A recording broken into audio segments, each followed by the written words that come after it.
Syria's foreign minister, Walid Muallim, said Monday night that there is no civil war in Syria. He said, rather, that it is a war against terror. Stuart Eisenstadt is the former United States ambassador to the European Union and served in 3 U.S. administrations. He visited Gainesville yesterday.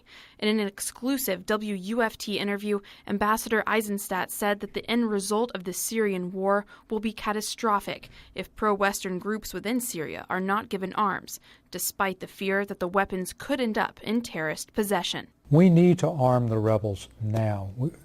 Even though for sure there'll be some leakage, there is a free Syrian army. They need to know that the West will stand behind them now.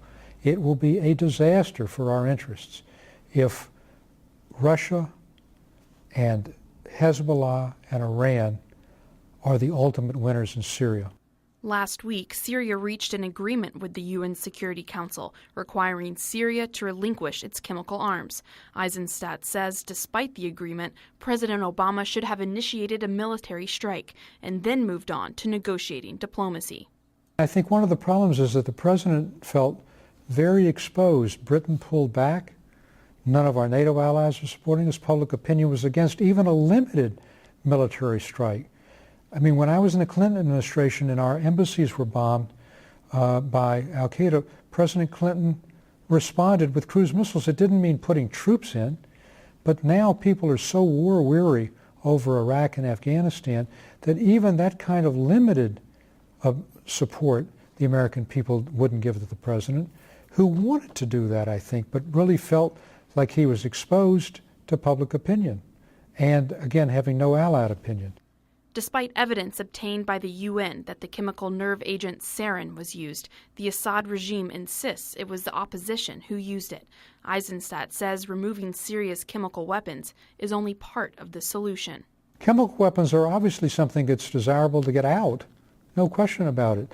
But if that's our whole policy, and at the same time he uses conventional weapons to continue to turn the tide of battle, which 6 months ago was sharply against them, then we've solved a smaller problem, an important one, but a smaller problem than the broader geopolitical problem of keeping Assad in power, with Hezbollah having 50,000 rockets aimed at Israel, with Russia getting a new foothold.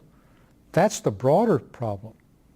And so we shouldn't feel like somehow, okay, we've now solved this chemical weapons problem. It's a serious problem. It's good to get rid of it.